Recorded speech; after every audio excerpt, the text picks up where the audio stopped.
విశాఖలో TV9 sweet home real estate expo start అయింది. Beach రోడ్లోని నోవోటెల్ హోటల్లో ఈ రోజు నుంచి 2 రోజుల పాటు జరగనున్న రియల్ ఎస్టేట్ ఎక్స్పోని మంత్రి కొండపల్లి శ్రీనివాస్ ప్రారంభించారు. అక్కడి నుంచి లైవ్ లో చూద్దాం.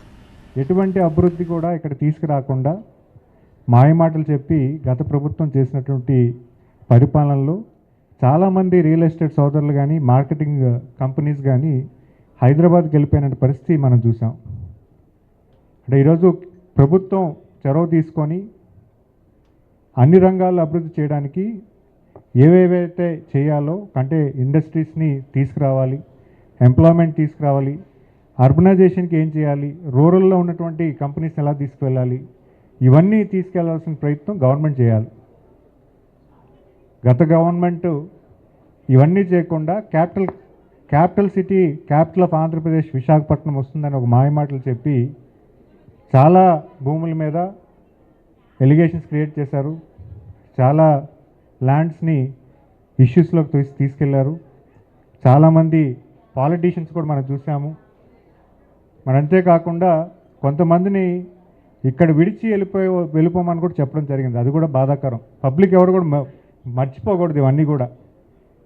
ఈ గవర్నమెంట్ వచ్చిన తర్వాత గౌరవ ముఖ్యమంత్రి గారు హోలిస్టిక్ డెవలప్మెంట్ మొత్తం రాష్ట్రం అంతా జరగాలి, ప్రతి డిస్ట్రిక్ట్లో కూడా అభివృద్ధి కేంద్రీకృతం చేస్తూ అర్బనైజేషన్ చేయాలి.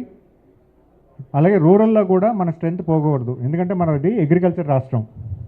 అగ్రికల్చర్ రాష్ట్రంలో ఫుడ్ ప్రాసెసింగ్ కానీ లేదా agriculture based value addition products కానీ ఇవన్నీ కూడా ఇండస్ట్రీస్ వస్తాయని చెప్పి ఈరోజు 175 ఎంఎస్ఎంఈ పార్క్స్ ప్రతి నియోజకవర్గంలో ఎంఎస్ఎంఈ పార్క్స్ నెలకొల్పి ప్రతి కాన్స్టిట్యున్సీలో కూడా ఇండస్ట్రీస్ని తీసుకొచ్చే ప్రయత్నం చేస్తుంది.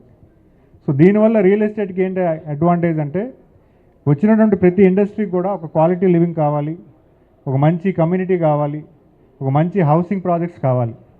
సో ఇలా ఉన్నప్పుడు ఏమవుతుందంటే అర్బన్లోనే కాకుండా రూరల్లో కూడా ఒక మంచి ప్రాజెక్ట్స్ తీసుకెళ్లే దశగా గౌరవ ముఖ్యమంత్రి గారు ఒక అవకాశం, ఒక ప్లాట్ఫామ్ క్రియేట్ చేయడం జరిగింది.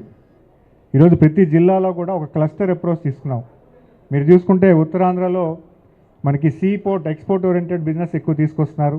ఫార్మా నక్కపల్లి అవ్వచ్చు, లేకపోతే ఫార్మా మన పైడి భీమవరం అవ్వచ్చు, లేకపోతే బయోటెక్నాలజీ పార్క్స్ని కూడా ప్రపోజల్ చేస్తున్నారు.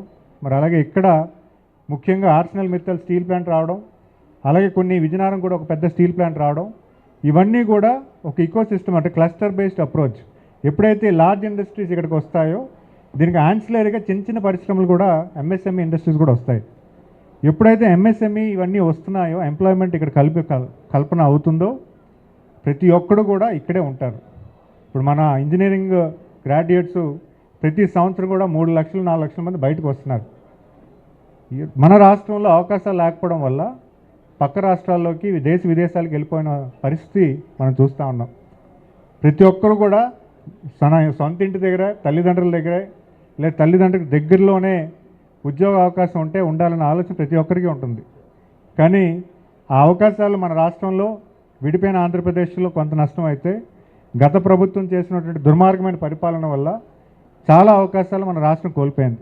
ఈరోజు అన్ఎంప్లాయ్మెంట్ అనేది ఒక పెద్ద ఛాలెంజ్ అయింది. ఈరోజు రాష్ట్ర ప్రభుత్వం కూడా ఒక ఎలక్షన్ ప్రామిస్ కింద 20 లక్షల ఉద్యోగాలు కల్పిస్తామని ఒక మాట అనుకొని ఈరోజు ఖచ్చితంగా ఈ 5 ఏళ్ల కాలంలో 20 లక్షలకి జాబ్ క్రియేటింగ్ చేయాలనేది ఆలోచనతో పనిచేస్తున్నాం. సో దీనివల్ల ఖచ్చితంగా రియల్ ఎస్టేట్కి కూడా ఒక భూమి ఉంటుంది. అటు అర్బన్లోని వైజాగ్కి మన ఐటీ ప్రాజెక్ట్స్ అని మనం తీసుకొచ్చాము. ఎందుకంటే వైజాగ్ అనేది ప్రపంచ స్థాయి అయినటువంటి సిటీ. ఇది most safest city in India. One of the most safest city అంటే విశాఖపట్నం. ఉమెన్కి చాలా మంచి రక్షణ ఉంటుంది. పీపుల్ చాలా బ్రాడ్ మైండెడ్గా ఉంటారు, పబ్లిక్ ఓరియంటెడ్గా ఉంటారు. పీపుల్ ప్రతి ఒక్కరిని కూడా అంటే నేటివ్ అని నాన్ లోకల్ అని లోకల్ అనేది ప్రావణ అయితే ఇక్కడ ఉండదు.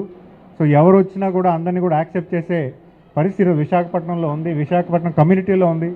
విశాఖపట్నం ప్రజలు చాలా మంచివారని కూడా మనకు ఉంది. ఎందుకంటే ఇక్కడ పనిచేసిన నార్త్ ఇండియన్స్ ఎవరైనా కూడా చాలామంది రిటైర్ అయిన తర్వాత కూడా వైజాగ్లోనే ఇల్లు తీసుకున్న పరిస్థితి కూడా మనం చూస్తున్నాం. సో అలాంటి మంచి నగరం విశాఖపట్నం. మరి ఈ విశాఖపట్నంలో అందమైన నగరం, టూరిజం ఎనేబుల్ అవుతుంది, చాలా టూరిజం ప్రాజెక్ట్స్ వస్తున్నాయి. ఎప్పుడైతే టూరిజం ప్రాజెక్ట్స్ వస్తాయో ఆ ఇండస్ట్రీకి కావాల్సినటువంటి ఈకోసిస్టంలో కూడా కొంత రియల్ ఎస్టేట్ క్రియేట్ అవుతుంది. ప్లస్ మనం మెడికల్ టూర్